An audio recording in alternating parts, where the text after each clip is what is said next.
Perkenalkan, nama saya Nirwana Laumbo, NIM 19506021, Prodi Pendidikan Kimia, kelas A, semester 3. Saat ini saya akan mempresentasikan mata kuliah Praktikum Kimia Organik 1. Materi yang akan kita bahas mengenai metode ekstraksi. Metode ekstraksi ini ada beberapa bagian. Yang pertama, sokletasi, yang kedua, reflux, yang ketiga, maserasi, yang keempat, perkolasi. Yang pertama, metode sokletasi. Pengertiannya, sokletasi adalah suatu metode atau proses pemisahan suatu komponen yang terdapat dalam zat padat dengan cara penyaringan berulang-ulang dengan menggunakan pelarut tertentu, sehingga semua komponen yang diinginkan akan terisolasi. Prinsip dari metode sokletasi ini adalah penyaringan yang berulang-ulang sehingga hasil yang didapat sempurna, dan pelarut yang digunakan relatif sedikit. Bila penyaringan ini telah selesai, maka pelarutnya diuapkan kembali dan sisanya adalah zat tersari. Metode sokletasi menggunakan suatu pelarut yang mudah menguap dan dapat melarutkan senyawa organik yang terdapat pada bahan tersebut, tapi tidak melarutkan zat padat yang tidak diinginkan. Berikut adalah gambar dari alat soklet. Nomor yang pertama menunjukkan kondensor yang berfungsi sebagai pendingin dan juga untuk mempercepat proses pengembunan. Yang nomor 2 menunjukkan timbal, berfungsi sebagai wadah untuk sampel yang ingin diambil zatnya. Yang ketiga menunjukkan pipa F, berfungsi sebagai jalannya uap bagi pelarut yang menguap dari proses penguapan. Yang keempat menunjukkan sifon, yang berfungsi sebagai perhitungan siklus. Bila pada sifon larutannya penuh, kemudian jatuh ke labu alas bulat, maka hal ini dinamakan satu siklus. Yang kelima, labu alas bulat, berfungsi sebagai wadah bagi sampel dan pelarutnya. Yang keenam, hot plate, berfungsi sebagai pemanas larutan. Cara kerja soklet. Serbuk kering yang akan diekstraksi berada di dalam kantong sampel yang diletakkan pada alat ekstraksi atau tabung soklet. Tabung soklet yang berisi kantong sampel diletakkan di antara labu destilasi dan pendingin. Di sebelah bawah dipasang pemanas. Setelah pelarut ditambahkan melalui bagian atas alat soklet dan pemanas dihidupkan, pelarut dalam labu akan mendidih, kemudian akan menguap dan mencapai pendingin, berkondensasi, dan menetes ke atas kantong sampel sampai mencapai tinggi tertentu atau maksimal, sama tinggi dengan pipa kapiler. Pelarut beserta zat yang tersari di dalamnya akan turun ke labu didih melalui pipa kapiler.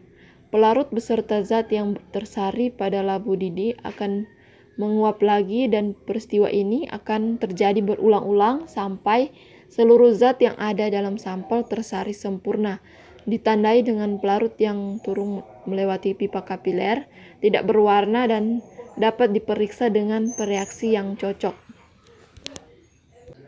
Syarat pelarut yang digunakan dalam proses sokletasi.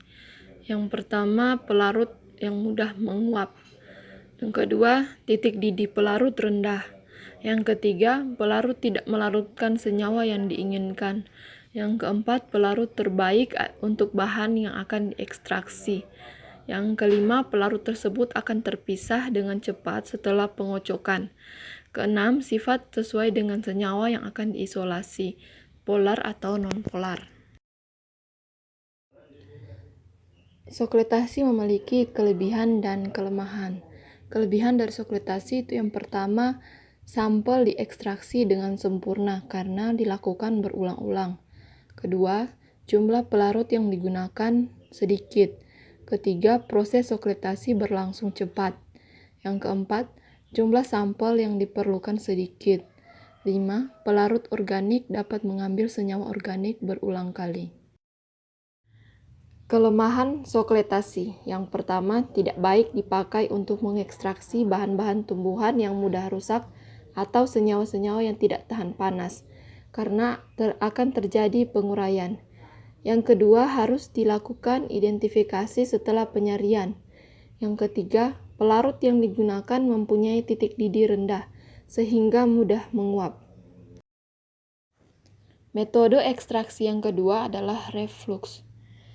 Pengertian dari reflux adalah ekstraksi dengan pelarut pada temperatur titik didihnya selama waktu tertentu dalam jumlah pelarut yang relatif konstan.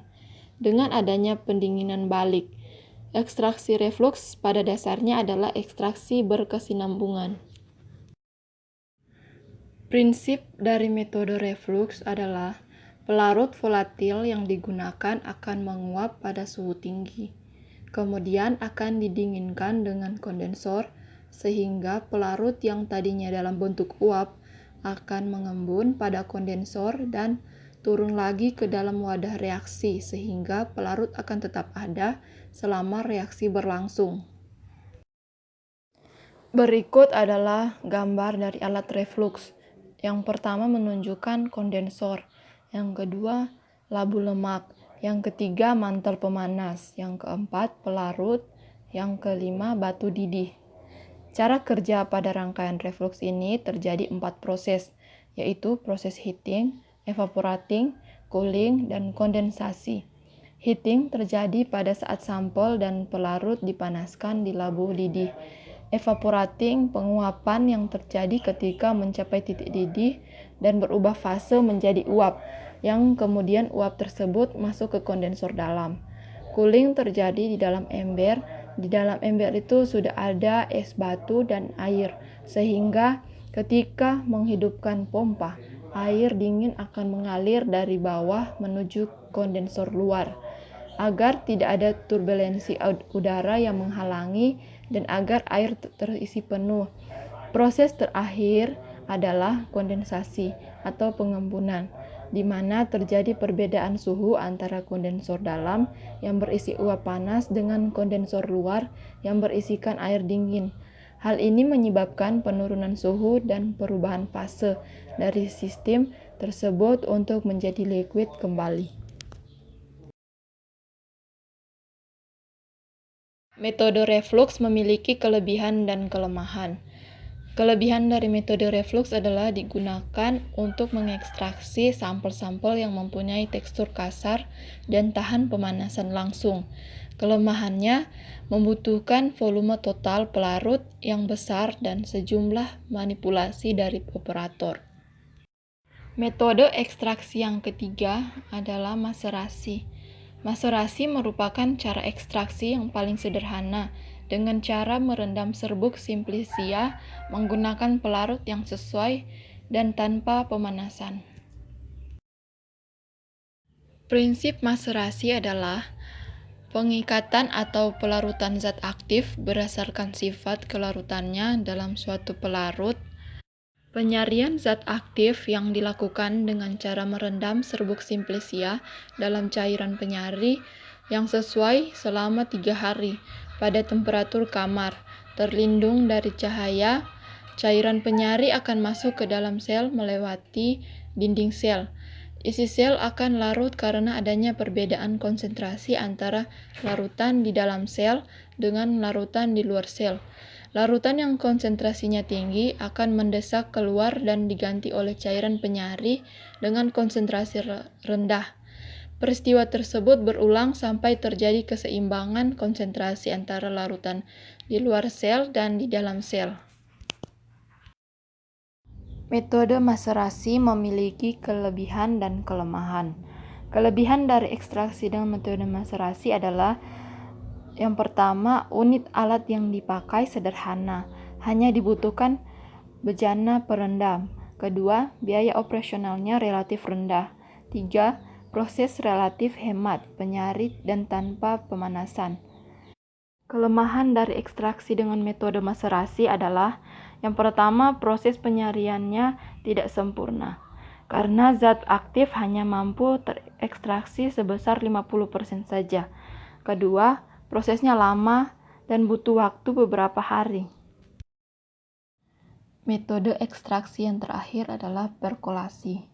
Perkolasi adalah suatu metode yang dilakukan dengan melewatkan pelarut secara perlahan-lahan sehingga pelarut tersebut bisa menembus sampel bahan. Prinsip metode perkolasi yaitu serbuk simplicia ditempatkan dalam suatu bejana silinder yang bagian bawahnya diberi sekat berpori. Cairan penyari dialirkan dari atas ke bawah melalui serbuk tersebut. Cairan penyari akan melarutkan zat aktif sel-sel yang dilalui sampai mencapai keadaan jenuh. Gerak ke bawah disebabkan oleh kekuatan gaya beratnya sendiri dan cairan di atasnya, dikurangi dengan daya kapiler yang cenderung untuk menahan. Kekuatan yang berperan dalam perkolasi antara lain gaya beratnya, kekentalan, daya larut, tegangan permukaan, difusi, osmosi, adesi, daya kapiler, dan daya gesekan. Metode perkolasi memiliki kelebihan dan kelemahan. Kelebihannya, yang pertama, cara perkolasi yang digunakan lebih mudah dan sederhana dilakukan. Yang kedua, perkolasi merupakan prosedur pilihan untuk kebanyakan ekstraksi tanaman, seperti halnya maserasi. 3. Perkolasi dapat dilakukan baik skala laboratorium maupun skala industri.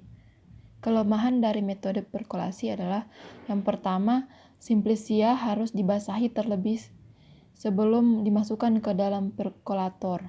Yang kedua, massa simplicia dalam perkolator tergantung pada tinggi perkolator. Yang ketiga, simplicia lebih memadat sesudah beberapa kali terjadi proses ekstraksi awal dan hal ini dapat menghalangi kelancaran aliran pelarut. Yang keempat, perolehan kembali pelarut yang tertahan di dalam ampas sering memerlukan proses tambahan dalam hal yang sama berlaku untuk mengeluarkan ampas dan menarik bahan aktif dari ampas. Kesimpulan, proses pemisahan suatu campuran dapat dilakukan dengan berbagai metode. Metode pemisahan yang dipilih bergantung pada fasa komponen penyusun campuran. Jenis ekstraksi ada dua macam, yaitu ekstraksi secara panas dan secara dingin. Ekstraksi secara dingin ada 3 metode. Yang pertama, metode maserasi. Yang kedua, metode perkolasi. Yang ketiga, metode soklet. Ekstraksi secara panas yaitu metode reflux.